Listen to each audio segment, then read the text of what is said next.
शिक्षक उमेदवारांची पहिली निवड यादी कधी लागणार याकडे आपले जे सर्व आदरणीय शिक्षक उमेदवार बंधू आणि भगिनी आहेत त्यांचं लक्ष लागलेलं आहे. आणि ही निवड यादी केव्हा लागणार त्यावर आपल्याला आजच्या या व्हिडिओच्या माध्यमातून सविस्तर चर्चा करायची आहे. त्यासोबतच मित्रहो, ही निवड यादी लागल्यानंतर जे काही डॉक्युमेंट्स व्हेरिफिकेशन होते ते डॉक्युमेंट्स व्हेरिफिकेशन साठी आपल्याला जे फाईल आपलं अपडेट करायचं आहे ते फाईल कशा प्रकारे आपण तयार करायचं त्यावर सुद्धा आजच्या आपल्या या व्हिडिओच्या माध्यमातून शिक्षक उमेदवारांसोबत मला चर्चा करायची. नमस्कार मित्रांनो, आपले जे काही प्राधान्यक्रम आहेत ते प्राधान्यक्रम लॉक झालेले आहेत. लॉक झाल्यानंतर आपले शिक्षक उमेदवार बंधू आणि भगिनी यांचं लक्ष निवड यादीकडे लागलेलं आहे. आणि साधारणतः ही निवड यादी केव्हा लागणार हा एक उत्सुकतेचा विषय आहे. सध्या पवित्र पोर्टलवर काय सुरू आहे, नुकतीच मी आता पवित्र पोर्टलला व्हिजिट दिली आणि मी बघितलंय तिथं की शेवटचं जे नोटिफिकेशन आहे ते 18 ऑगस्ट 2026 पवित्र पोर्टलवर आलेलं आहे. त्यानंतर सध्या तरी कुठलंच नवीन नोटिफिकेशन पवित्र पोर्टलवर शिक्षक उमेदवारांसाठी नाही. परंतु तरीही साधारणतः जी आपण म्हणजे चर्चा केलेली आहे बाहेर ऑफिसमध्ये, तर त्या दृष्टिकोनातून ही निवड यादी केव्हा लागणार आहे तर एक अंदाज आपल्याला त्यावरून आज बघायचा आहे की निवड यादी शिक्षक उमेदवारांसाठी केव्हा लागणार आहे. आणि एकदा निवड यादी लागल्यानंतर त्यांना जे पुढली प्रोसेस आहे ती म्हणजे डॉक्युमेंट व्हेरिफिकेशन. आणि हे डॉक्युमेंट व्हेरिफिकेशन साठी त्यांना जे फाईल त्यांचं अपडेट करायचं आहे त्याची अनुक्रमणिका कशी असली पाहिजे, त्याला आपण चेकलिस्ट असं म्हणतोय.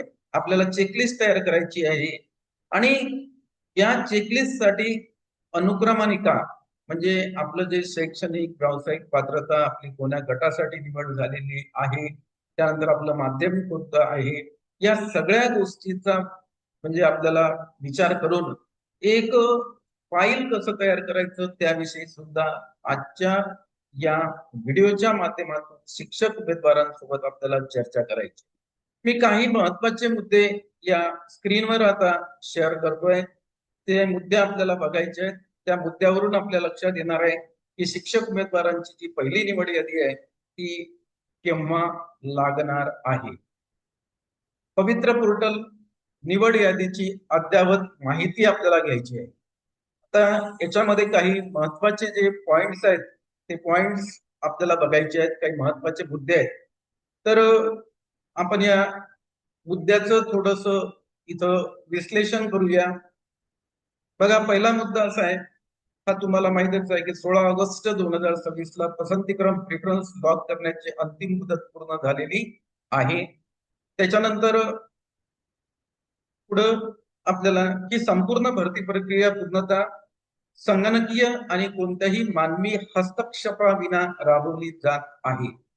ही जी शिक्षक भरती पवित्र पोर्टल मार्फत होणार आहे, शिक्षक भरती 2025, ती कॉम्प्युटराइज आहे. त्यामध्ये मानवी हस्तक्षेपाला अजिबात वाव नाही. पुढे आपल्याला बघायचं 3 नंबरचा पॉइंट आहे, सर्वात आधी विना मुलाखत 19,881 पदे यांची निवड यादी मेरिट नुसार प्रसिद्ध केली जाईल. बघा, दोन प्रकारे आपल्याला जे काही आहेत तुम्हाला प्रेफरन्स आहेत ते आलेले आहेत.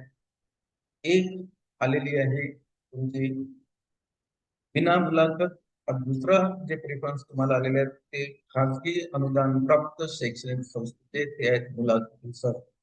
तर यापैकी कोणती यादी अगोदर पोर्टलवर येणार आहे तर सर्वात आधी विना मुलाखत 19,881 जे पद आहेत विना मुलाखतचे त्याची निवड यादी पोर्टलवर येणार आहे. आणि हे निवड यादी केव्हा येणार आहे हे सुद्धा आपल्याला आजच्या या व्हिडिओच्या माध्यमातून बघायचं आहे. बघा, पुढला 4 नंबरचा जो मुद्दा आहे त्यावर आता आपल्याला चर्चा करायची आहे, तो आहे पहिली निवड यादी ऑगस्ट अखेर म्हणजे आता ऑगस्ट अखेर आजची तारीख आपण जर 24 बघितली तर एक या महिन्याच्या शेवटी किंवा सप्टेंबरचा जो काही पहिला आठवडा आहे या आठवड्यामध्ये पहिली निवड यादी येण्याची दाट शक्यता. कारण सध्या कसं आहे की सगळी प्रोसेस जी आहे ती कम्प्युटराइज आहे, त्यामुळे सध्या कम्प्युटराइज प्रोसेस असल्यामुळे या प्रोसेसला थोडासा वेळ लागतोय. कारण आपण बघितलं आहे की 16 ऑगस्ट 2026 ला आपले पेपर स्टॉप झालेले आहेत. त्याच्यानंतर ही निवड यादी तयार करण्याचं काम याची प्रोसेसिंग सध्या पवित्र पोर्टलवर सुरू आहे. त्यामुळे निवड यादी या महिन्याच्या शेवटी किंवा सप्टेंबर महिन्याच्या पहिल्या आठवड्यामध्ये ही निवड यादी येऊ शकते. पुढं आपल्याला बघायचं आहे, आपल्याला कागदपत्राची पडताळणी. एकदा निवड यादी आल्यानंतर जे काही कागदपत्राची पडताळणी होते त्या दृष्टिकोनातून सुद्धा आपल्याला थोडासा या आजच्या व्हिडिओच्या माध्यमातून चर्चा करायची. कारण सध्या आपले शिक्षक उमेदवार जे बंधू भगिनी आहेत त्यांच्याकडे वेळ आहे, त्यामुळे त्यांनी त्यांची फाईल अपडेट करायला पाहिजे. कागदपत्र पडताळणी एकूण 3 ते 4 स्वतंत्र फाईल संच तयार ठेवावेत. मला फाईलचे जे काही संच आहेत ते 3 ते 4 तुमच्याकडे स्वतंत्र तयार असले पाहिजे. पुढला आपल्याला याच्यामधला जो मुद्दा आहे तो घ्यायचा आहे.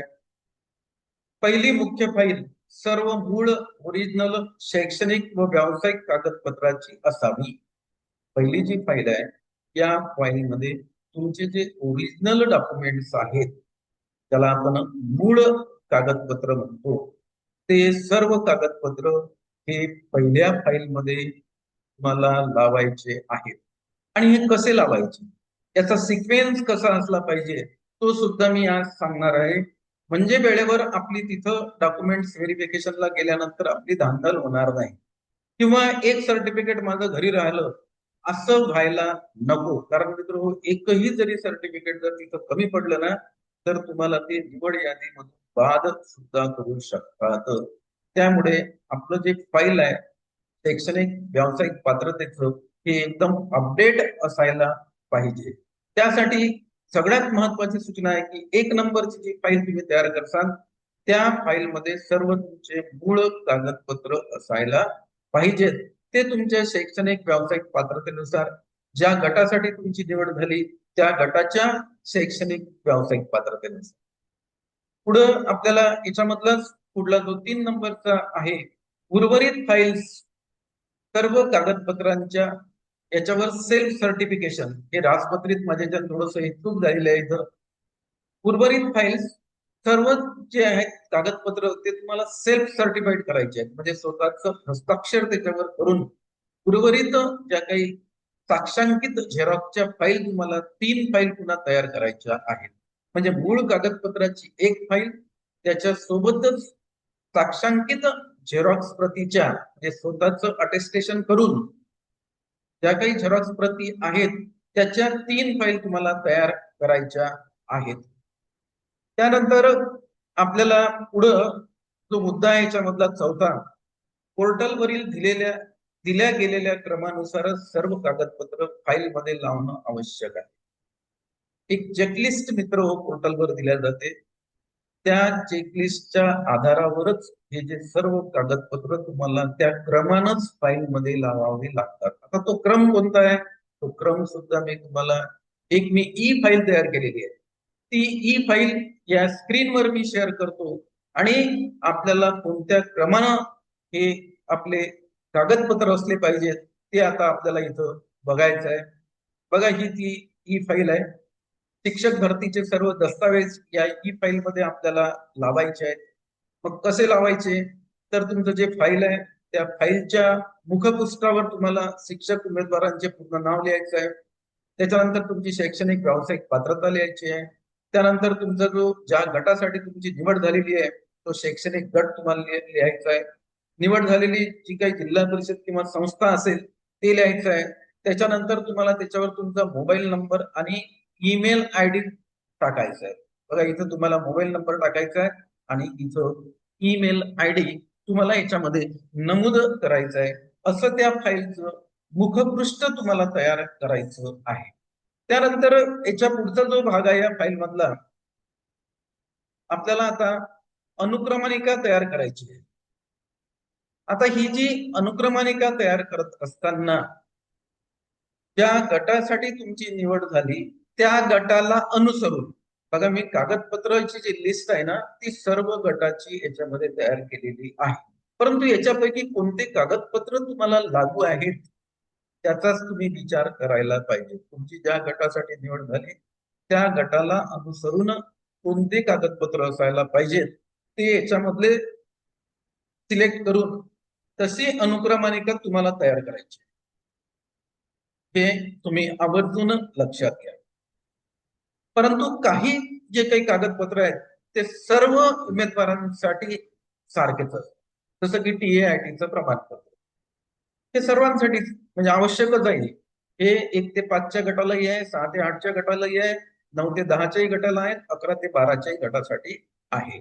तर सर्वप्रथम तुम्हाला याच्यावर जे अनुक्रमणिका आपण तयार केलेली आहे अशीच अनुक्रमणिका तुम्हाला सुद्धा तुमच्या फाईलमध्ये तयार करायची आहे.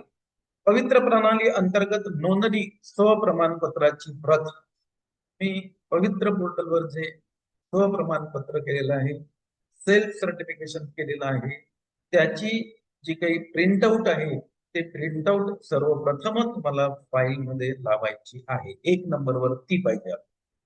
2 नंबरवर आपल्याला काय पाहिजे तर SSC गुणपत्रक पाहिजे. 10वीची जी काही मार्कशीट आहे ती 2 नंबरवर पाहिजे.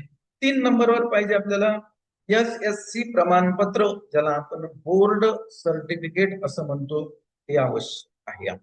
कारण त्याच्यावरून बोर्ड सर्टिफिकेट वरून आपली जन्मतारीख ग्राह्य धरल्या जाते. TCवर पण असते पण बोर्ड सर्टिफिकेटची जन्मतारीख सहसा ग्राह्य धरल्या जाते.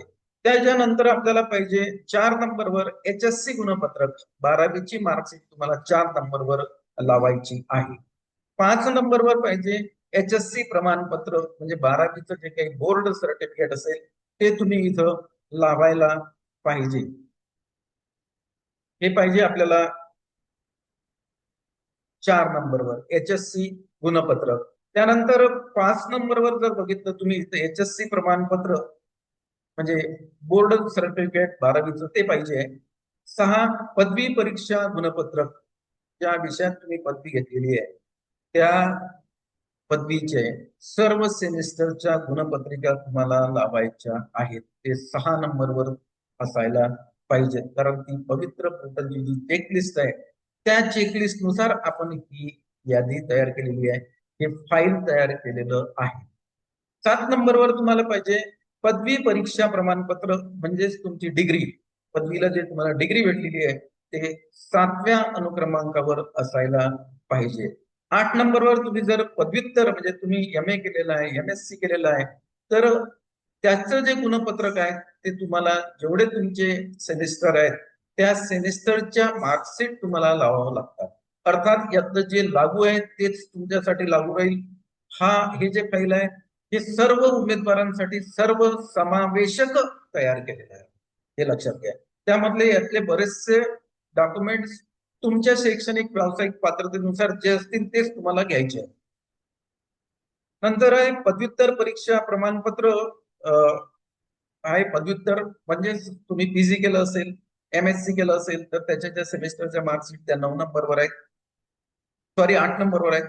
9 नंबरवर त्याची तुम्हाला डिग्री लावायची. पदव्युत्तर परीक्षा प्रमाणपत्र म्हणजेच डिग्री तुम्हाला तिथं म्हणजे लावायची आहे. त्यानंतर शिक्षणशास्त्र पत्रिका गुणपत्रक, DTED किंवा DED जे काय असेल तुमचं त्याचे जी गुणपत्रिका आहे ती 10व्या क्रमांकावर आली पाहिजे. पुढं आपल्याला 11 नंबर बघा काय.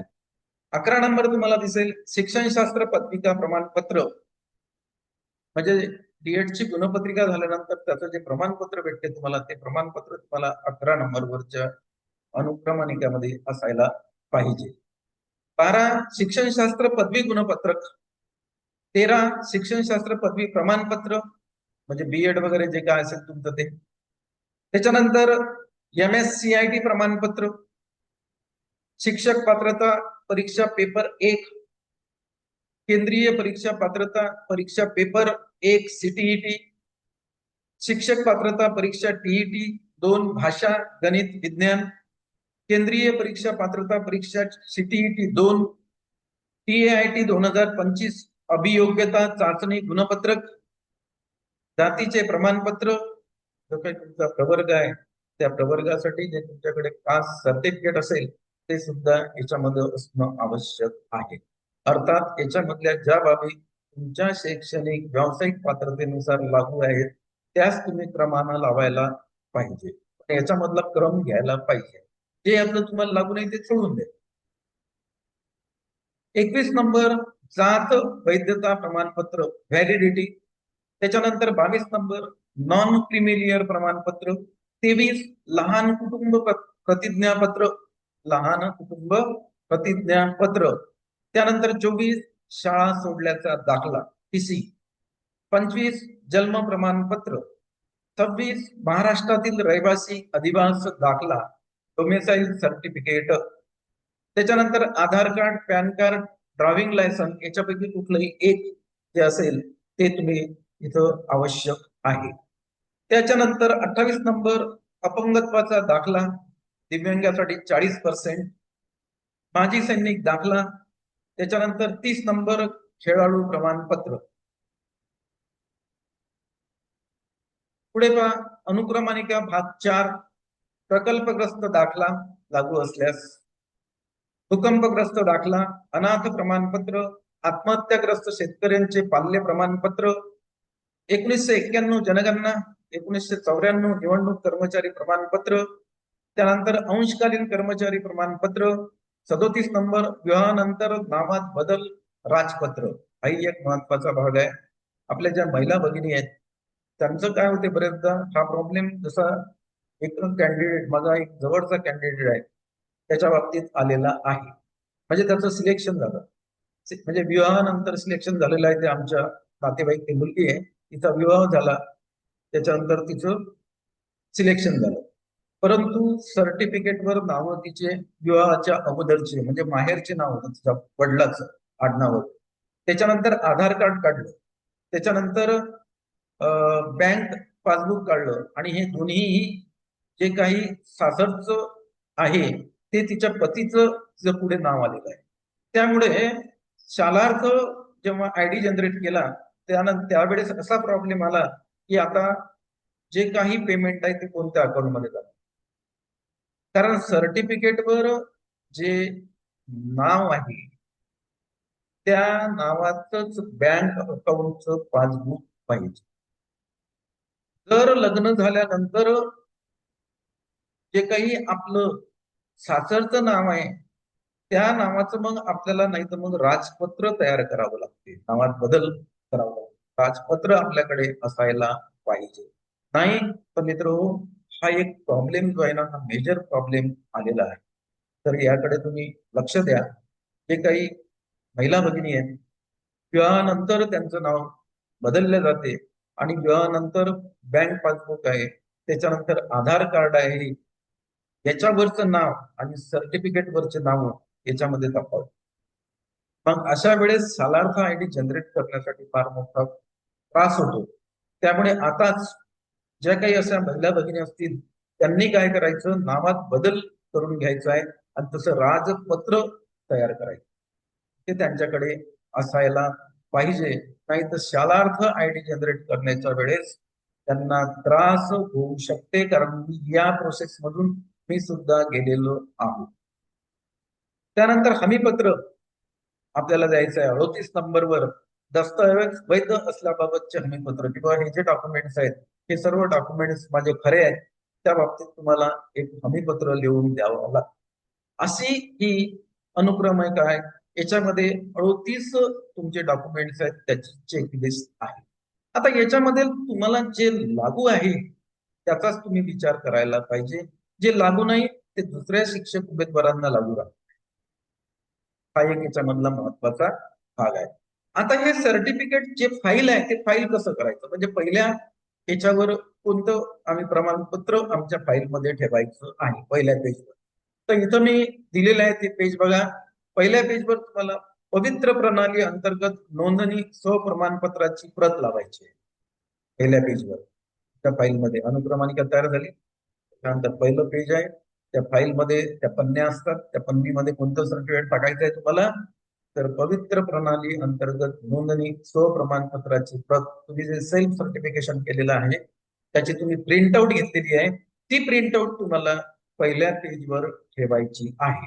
त्याच्यानंतर दुसऱ्या पेजवर काय ठेवायचं, दुसऱ्या पेजवर तुम्हाला SSC गुणपत्रक लावायचं आहे. म्हणजेच 10वीची जी काही गुणपत्रिका आहे, ती मार्कशीट आहे, ते दुसऱ्या पेजवर तुम्हाला तिथं ठेवायची आहे. तिसऱ्या पेजवर काय ठेवायचं आहे, तर SSC प्रमाणपत्र म्हणजेच 10वीचं बोर्ड सर्टिफिकेट म्हणतो आपण, ते तिसऱ्या पेजवर असायला पाहिजे. त्यानंतर पुढलं पेज, चौथ्या पेजवर काय पाहिजे, HSC गुणपत्रक 12वीची जी काही मार्कशीट आहे, ती मार्कशीट तुम्हाला चौथ्या पेजवर लावायची आहे, त्या फोल्डरमध्ये ठेवायची आहे चौथ्या पेजवर. त्यानंतर 5व्या पेजवर काय ठेवायचं आहे, तर HSC प्रमाणपत्र 12वीचं बोर्ड सर्टिफिकेट तुम्हाला लावायचं आहे, त्या फोल्डरमध्ये ठेवायचं आहे. 6वा बघा, 6व्या याच्यामध्ये पदवी परीक्षा गुणपत्रक, तुमची जी पदवी आहे, BA केलेलं आहे, BSc केलेलं आहे, तर त्याचं जे गुणपत्रक आहे, गुणपत्रक म्हणजे जर 3 वर्षाचा कोर्स आहे आणि सेमिस्टर सिस्टीम असेल तर 6 गुणपत्रक तिथं तुम्ही लावायला पाहिजे. त्यानंतर पदवी परीक्षा प्रमाणपत्र म्हणजेच तुम्ही पदवी तुमची पूर्ण झाल्यानंतर तुम्हाला जी डिग्री भेटलेली आहे, ती डिग्री तुम्हाला लावायची आहे.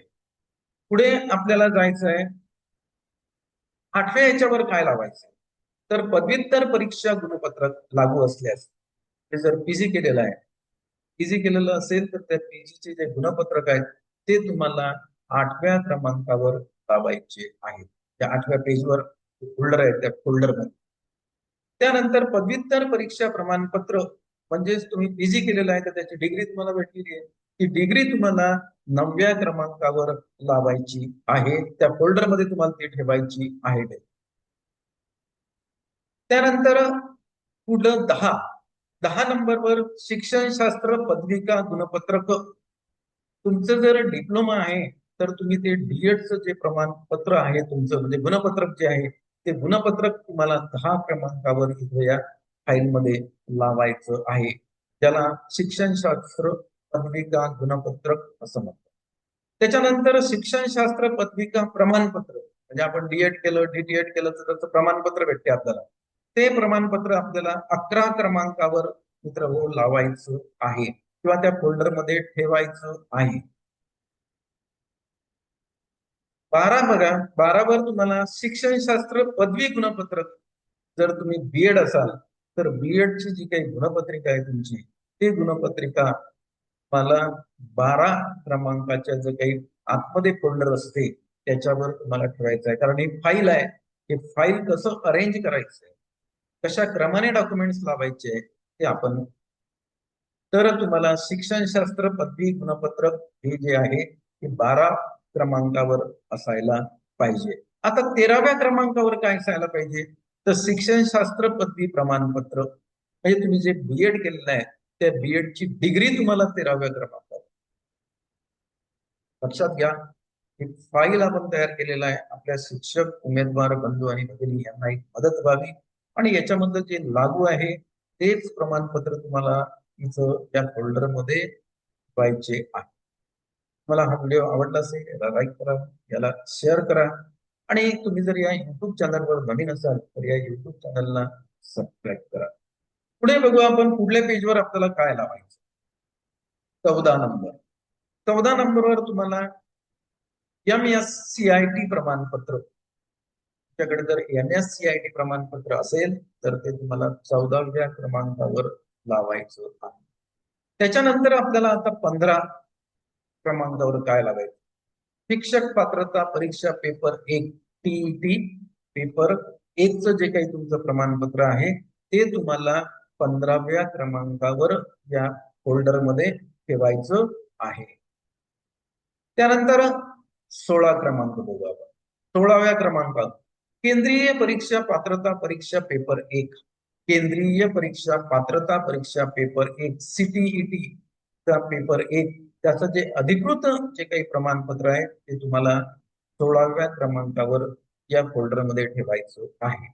17व्या क्रमांकावर या फाईलमध्ये जे फोल्डर होईल ते कुठलं तयार होणार आहे, तर शिक्षक पात्रता परीक्षा TET 2 भाषा गणित आणि विज्ञान. TET 2चं जे काही प्रमाणपत्र आहे ते तुम्हाला तुमच्या फाईलमध्ये 17व्या क्रमांकावर लावायचं आहे. त्यानंतर अनुक्रमांक समजा 18व्या पेजवर काय येणार आहे तुमचं, तर केंद्रीय परीक्षा पात्रता परीक्षा CTET 2, केंद्रीय परीक्षा पात्रता परीक्षा CTET 2. त्याच्यानंतर 19व्या, हे सगळ्यात महत्वाचं प्रमाणपत्र आहे ज्याच्यावर आपली निवड यादीमध्ये नाव येते, ते प्रमाणपत्र म्हणजे TAIT 2025 अभियोग्यता चाचणी गुणपत्रक. हे 19व्या ठिकाणी तुम्हाला चिटवायचं, त्या फाईलमध्ये लावायचं आहे. TAIT 2025 अभियोग्यता चाचणी गुणपत्रक हे आपल्याला 19व्या क्रमांकावर त्या जे फाईल आहे त्या फाईलच्या फोल्डरमध्ये आपल्याला ठेवायचं आहे. त्याच्यानंतर 20 बघा, जातीचे प्रमाणपत्र कास्ट सर्टिफिकेट हे तुम्हाला. त्याच्यानंतर पुढे 21 जे काही आहे तुमच्या फाईलमध्ये 21 नंबरचं जे फोल्डर येणार आहे त्यामध्ये जात वैधता प्रमाणपत्र हे तुम्हाला ठेवायचं. व्हॅलिडिटी कास्ट व्हॅलिडिटी सर्टिफिकेट हे तुम्हाला तिथं ठेवायचं आहे. पुढे आपल्याला जायचं आहे 22 नॉन क्रिमिलियर प्रमाणपत्र. बघा, SC ST चे उमेदवार सोडून बाकीच्या उमेदवारांना संबंधित प्रवर्गामधून सिलेक्शनसाठी नॉन क्रिमिलियरची अत्यंत आवश्यकता आहे. महिला आरक्षण असो, त्याच्यानंतर SC ST प्रवर्ग सोडून बाकीचे प्रवर्ग आहेत त्या प्रवर्गांना नॉन क्रिमिलियर प्रमाणपत्र आवश्यक आहे. ते तुम्हाला 22व्या क्रमांकावर. नॉन क्रिमिलियर सर्टिफिकेट आपण जेव्हा उत्पन्नाचा दाखला घेतो त्यानंतर आपण नॉन क्रिमिलियर सर्टिफिकेट काढतो, तर मित्र याच्यावर एक व्हॅलिडिटी असते खाली, आवर्जून ती व्हॅलिडिटी करा, ती तारीख. कारण बरेचदा काय होते, ही तारीख निघून जाते आणि आपलं त्याकडे लक्ष नसते. म्हणून नॉन क्रिमिलियर सर्टिफिकेटची तारीख बघा, सर्वात खाली दिलेली असते. ते सर्टिफिकेट किती वर्षासाठी व्हॅलिड आहे किंवा कोणत्या वर्षापर्यंत ते व्हॅलिड आहे हे सर्वात खाली दिलेलं असतं. ते सुद्धा त्या सर्टिफिकेटवरचं तुम्हाला आवर्जून वाचून बघायचं आहे. त्याच्यानंतर पुढे 23 नंबरवर आपल्याला लहान कुटुंब प्रतिज्ञापत्र द्यायचंय. लहान प्रतिज्ञापत्र. 24 नंबर शाळा सोडल्याचा दाखला, मला TC इथं लावायचे. 25 जन्म प्रमाणपत्र तुम्हाला इथं लावायचं आहे. त्याच्यानंतर 26 महाराष्ट्रातील रहिवासी अधिवास दाखला, डोमिसाईल सर्टिफिकेट जे म्हणतो आपण, ते तुम्हाला 26 या क्रमांकावर चिटवायचं. महाराष्ट्रातील रहिवासी अधिवास दाखला. त्याच्यानंतर 27 वर तुम्हाला ठेवायचं आहे Aadhaar card, PAN card, driving licence यापैकी कोणतंही एक आयडेंटिफिकेशन साठी मला आधार कार्ड आवश्यक. आधार कार्ड नसेल तुमच्याकडे तर पॅन कार्ड, पॅन कार्ड नसेल तर ड्रायव्हिंग लायसन्स.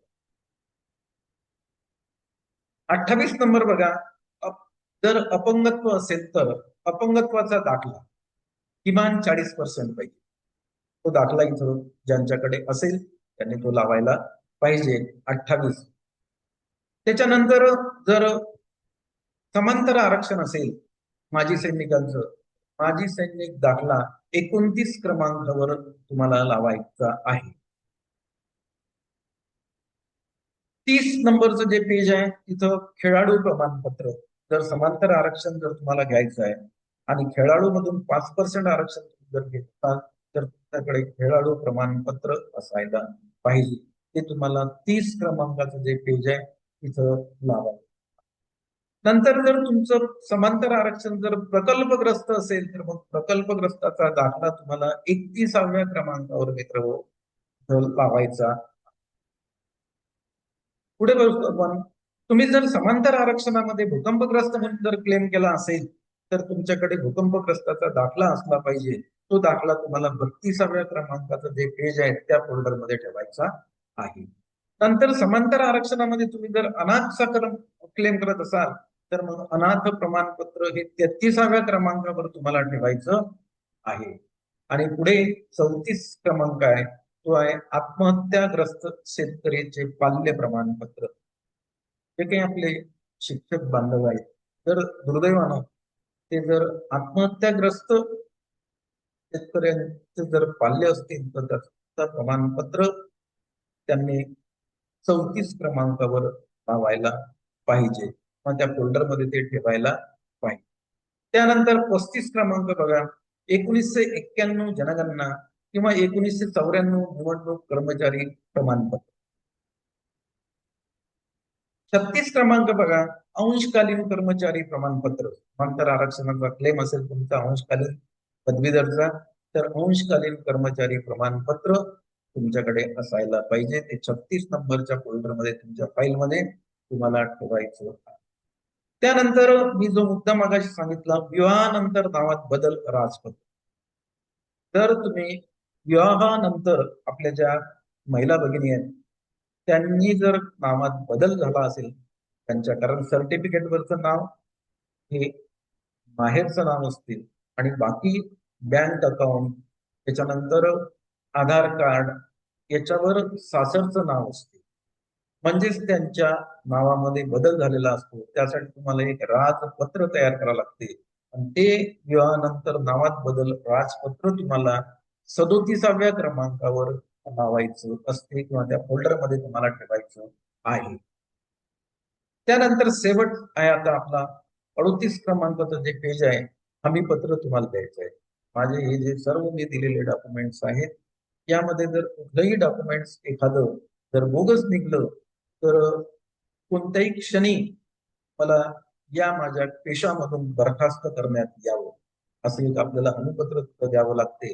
ते हमीपत्र आपल्याला 38व्या क्रमांकावर त्यांच्या समक्ष लिहून तिथं लावावं, समक्ष ते द्यावं लागतं त्याला. हे सुद्धा आपण लक्षात घ्यायला. अशा प्रकारे आपण चेकलिस्ट, त्याला चेकलिस्ट म्हणतो. ही जी चेकलिस्ट आहे ही चेकलिस्ट पवित्र पोर्टलवरून सादर केलेली आहे. ही चेकलिस्ट याच्यामध्ये जे जे डॉक्युमेंट्स तुम्हाला लागू आहेत, नाही तुम्हाला सर काय अडोतीसची आमच्याजवळ नाहीत आहेत, मग हे आम्ही कसे जमा करायचे, लागू आहेत हा शब्द वापर.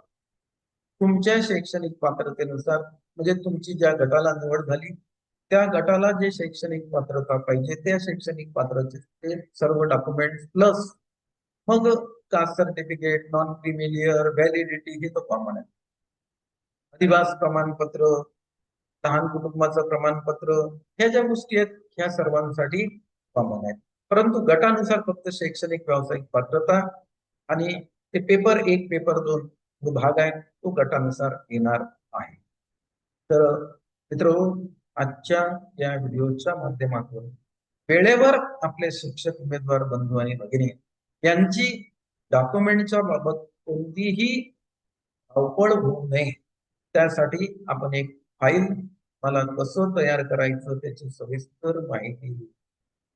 आणि या पद्धतीनं तुम्ही जर फाईल आतापासून करून तर तुमची एकदा सिलेक्शन झाल्यानंतर तुमची 100% निवड म्हणजे तुमचं निवड यादीमध्ये नाव आल्यानंतर तिथं तुम्हाला कुठल्याच प्रकारचा अडचण जाणार नाही डॉक्युमेंटच्या. नाही तर मग आता हे डॉक्युमेंट माझ्याकडे नाही, मग मी आणून देतोय, मी काढतोय, असे बरेचसे प्रश्न तिथं निर्माण होतात आणि तिथले अधिकारी लोक हे कन्सिडर करायला तयार असतात. ते म्हणतात आम्ही याच्या अगोदरच तुम्हाला सर्व सांगितलेलं आहे, त्यानुसार तुमच्या डॉक्युमेंटचं फाईल असायलाच पाहिजे. म्हणून आपण अशा प्रकारे जे डॉक्युमेंटचं फाईल आहे ते फाईल आपण आतापासून तयार करा. निवड यादी तुमची आता सप्टेंबरचा पहिला आठवडा घ्या किंवा ऑगस्टचे काही शेवटचे 1-2 दिवस आहेत त्यामध्ये ती येणार आहे असा एक अंदाज आहे. तो की माझ्यापेक्षा शिक्षक उमेदवार जे आहेत बंधू आणि भगिनी याच्या फार ते टचअप मध्ये असतात, त्यांना याची जी माहिती आहे ती माझ्यापेक्षा जास्त आहे, परंतु मला जी माहिती मिळाली त्यानुसार हा जो ऑगस्टचा शेवटचे 1-2 दिवस किंवा मग सप्टेंबरच्या पहिल्या आठवड्यामध्ये विना मुलाखतची निवड यादी येणार आहे. त्या दृष्टिकोनातून तुम्ही तुमचं सर्टिफिकेटचे जे फाईल आहे ते फाईल जी चेकलिस्ट आपण आता बघितली त्यानुसार जर आपण तयार केलं तर तुम्हाला कोणत्याच प्रकारची अडचण येणार नाही. पुन्हा एकदा छोटीशी मी रिक्वेस्ट करेल, व्हिडिओ आवडला जरूर त्याला लाईक करा. तुम्ही जर शिक्षक उमेदवारांचे काही ग्रुप असतील तर त्यांच्या मदतीसाठी हा व्हिडिओ त्यांच्या शेअर करा. त्याच्यानंतर नवीन असाल तर या युट्यूब चॅनलला सबस्क्राईब करा. आता आजच्या या चर्चेला मी पूर्ण विराम देतो. पुन्हा आपली भेट नंतरच्या व्हिडिओमध्ये होईल. धन्यवाद.